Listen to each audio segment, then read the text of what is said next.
Thank you very much, Willie. You can stand down now, I think. Yeah. You guys are not getting gifts, eh? You see, they're not giving themselves gifts, WCO, but did you get a gift from them? Oh, sorry. I was going to say that makes two of us, eh? Thank you very much, and we have almost caught up with our time. I've got the unenviable task of providing a summary of the day's proceedings. I've always been told that men cannot multitask. So if I fail in this, it's because men cannot multitask. Emceeing and also listening and making sense of the questions and the discussions can be a bit of a challenge, but I'll give it a try. We started the day with the opening session where we had 4 statements made by the minister who gave us welcome remarks, in which, very briefly summarizing the minister's, Minister Dr. Rob Davis, where he highlighted the fact that Africa stands on the verge of becoming one of the fastest growing economic regions in the world from an economic development perspective. But obviously there are a number of challenges that still bedevil the continent. And one of those is the whole issue of competitiveness, which is still limited from a number of areas, infrastructure constraints, markets which are small and fragmented, and the need for interregional or inter-country and interregional integration, which is something that we're still pushing. And the whole issues of tariffs, which are high, protectionism in some cases, which also places some constraints on the potential for growth on the continent. This is why he then went on to say that this conference or this workshop then becomes important as we discuss trade facilitation, for the continent and particularly for our region here. But then he says, as we consider reform, particularly in our trade facilitation regimes, we need to place it into a broader context of the other economic development processes that are ongoing on the continent, particularly in areas such as agriculture and particularly agricultural trade systems, because Africa has got a comparative advantage. That was the minister's summary. And then Eric came onto the podium, Eric Kick from WCO, and he's here to argue with me if I'm misrepresenting his opening statement. But he made a very brief reference to the collaboration that USAID and WCO have entered into in promoting trade facilitation. And his main point was the need for interconnectedness, the interconnectedness that subsists across the world. And then he also highlighted the role of the state. The state still plays a very big role in promoting trade in the region, and then particularly in the implementation of trade facilitation across the continent. And then particularly when you get out to our border posts, etc., the state entities are still very present, and they need to be brought on board. And as we discuss issues relating to the cost of doing business, and you also highlighted that WCO have developed tools and standards that can then be adopted by operatives on the ground, particularly the private sector, working with the state and other entities that are working in this area. And then he also talked about the drivers of trade facilitation, very briefly, which he highlighted as connectivity, like is happening in the SACU region, customs and other governmental, the role of customs and other governmental agencies, and then customs, linkages between customs and business. That's a brief summary of Eric's intervention at the morning.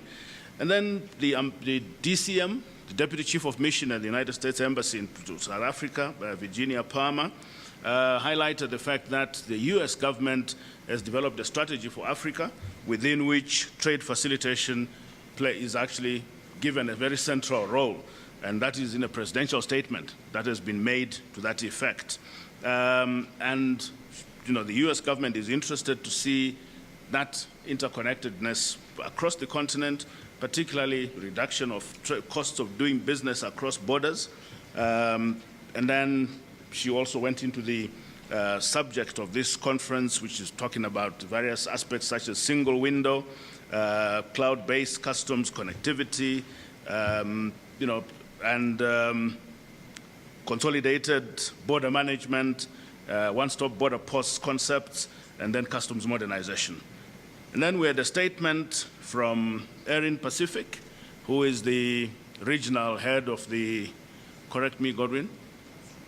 Erin is the Regional Economic Growth Office, head of the Economic Growth Office at USAID, Southern Africa, and she walked us through the principal objectives of this workshop, which are really to sensitize participants on the tools that have been developed for trade facilitation, and then the objectives have really been spelled out in the concept note that was sent to us in advance, but we are here to discuss the tools that have been developed that we can go out and use to promote trade facilitation across our borders and across the region.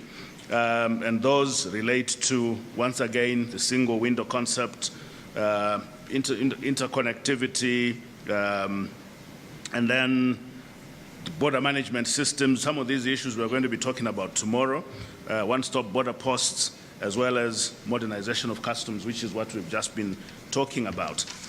That was the opening session, which set the scene for the discussions that then ensued thereafter after tea. We went on to deal with session 1, which was chaired by Rick Gurley, and this was the session that looked specifically at the single window concept, and we had experiences from Mr.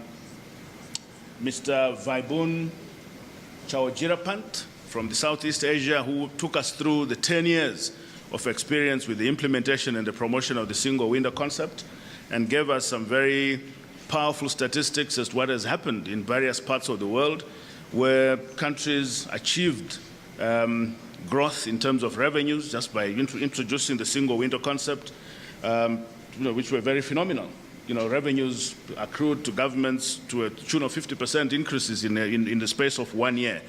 This was more clearly demonstrated in the Ghana experience, where over the past 3-4 years, they've had very phenomenal increases in government revenues from the 50%, was it 60% in the first year, and minimum rate of increase in government revenues that they recorded over the last 4 years is in the order of 25%. The point was emphasized, the Mozambican experience as well, and Mr. Mambo highlighted the fact that, and I think this is an important point, that the Mozambican experience was based on the Ghanaian experience. So all the countries that are now thinking of introducing the single window concept have got lessons that they can learn from.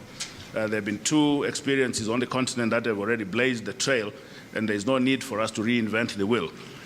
Having said that, though, every situation is peculiar and is unique.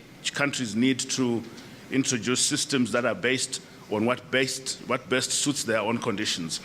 It's not an event, it's a journey.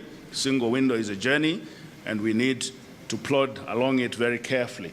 Discussion that followed that was focused primarily on the costs, and I think the point was made that the benefits that accrue from the introduction of a single window concept far outweigh the initial investments in the introduction of the concept. Bear with me, I'm just walking through the main points in the discussions here. Tomorrow we'll get a much more comprehensive analysis and summary of the proceedings. We were taken through the guidelines that the WCO have produced.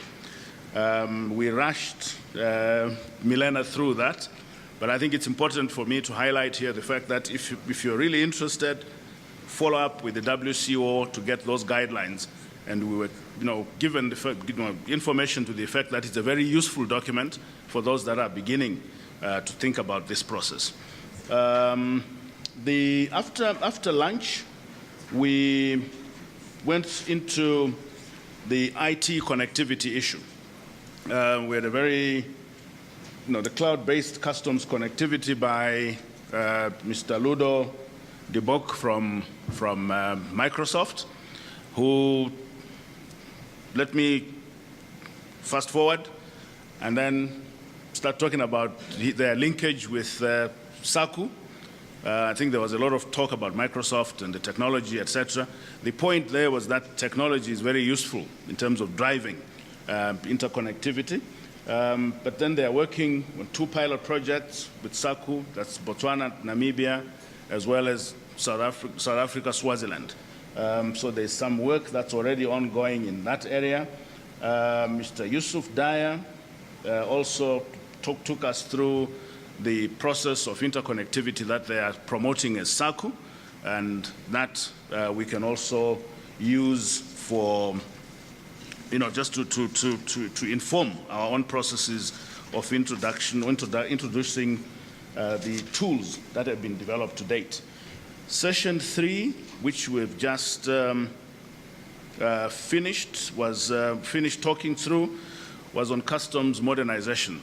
And what we picked up as a summary is the role of IT in the modernization. I think the South African experience in particular shows that you can actually quicken the processes of customs clearances through the introduction of very specific IT interventions, reducing the amount of paperwork that's involved, particularly for the people that are crossing borders. An item that was raised was the issue relating to the time that it's taking. I think people are still concerned that although there's been development and movement towards greater efficiency, we still have specific cases where we're still struggling. I'm sure that point is going to be picked up tomorrow, and when you talk about the one-stop border post, I think the experience is there, should be able to respond to some of the questions that have been raised much more succinctly. The small trader or the informal trader, if you want to call them that, the issue of informal traders, who are, by the way, a very important component of trade in the region, was also raised. And the response was primarily to the effect that small traders should not be considered as small traders. I think they're an important cog in the whole trade wheel, and they need to be promoted. And I think the whole point is that states need to recognize their presence and accommodate them as we develop new systems that improve efficiency across our borders. That's a very brief summary of the day.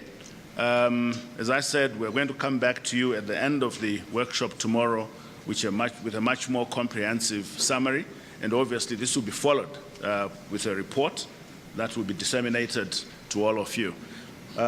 So that's my very feeble attempt as MC to tell you what you were saying since morning. And thank you very much. With that summary, I think that brings us to the end of today's agenda items. And I'm a very liberal facilitator or master of ceremonies. If people have very burning issues, something that they want to say that they can't take to bed with them, this is the time to say it. And I also become a marriage officer. If you don't say it now, please don't say it again. You can't bring it here. Are there any issues people might want to raise? I've got one announcement relating to dinner that I would want to make. But I'm just canvassing. Anybody with questions, concerns, issues that they would like to raise?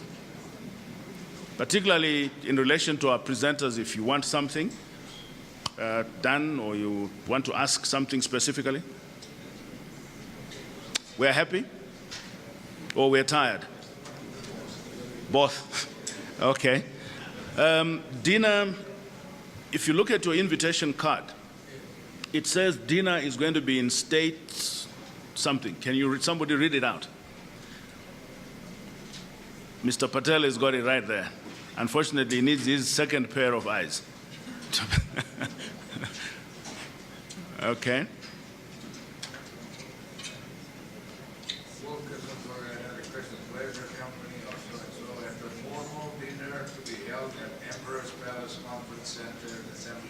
Assembly 1. That's the correction I would like to make. The venue has been moved to the NCC, Negotiation Council Chamber. As you come up the stairs to come to this conference room, we turn to the right, right? For us to go to dinner tonight, come up the stairs and you turn to the left. Okay? You're turning left and the Negotiation Council Chamber will be on your right. It's very clearly signposted. We'll try and get our conference call partners to be around just to guide people. We've been discussing it with Godwin Punungwe here. It says formal dinner. That suggests formal dress. And by formal dress, I'm thinking business attire. Tie and jacket, correct me, but I think it's a formal dinner, so let's be presentable for dinner. I don't know, gentlemen and ladies. Ladies is very easy. I mean, formal is very, But for the gentlemen, I think it's not a black tie dinner. It's a tie and jacket, at least just business attire for dinner. My colleague from Namibia, I'm sorry, you have to wear a tie now. Huh? So, that brings us to the end of the day's proceedings, and dinner starts promptly at 7 o'clock. And I would like to I'd ask you to be prompt for that function, because there's a very prominent speaker at dinner. And I'm looking at him now, and I can see he's raring to go. So Mr. Kalua will be talking to us at dinner. You will notice that there is no subject that he has been given. So he's at liberty to say whatever he wants. But I think, let's all be prompt so we can start on time, and then we can also retire early. It's been a long day. Thank you very much. We'll see you at dinner at 7. Thank you.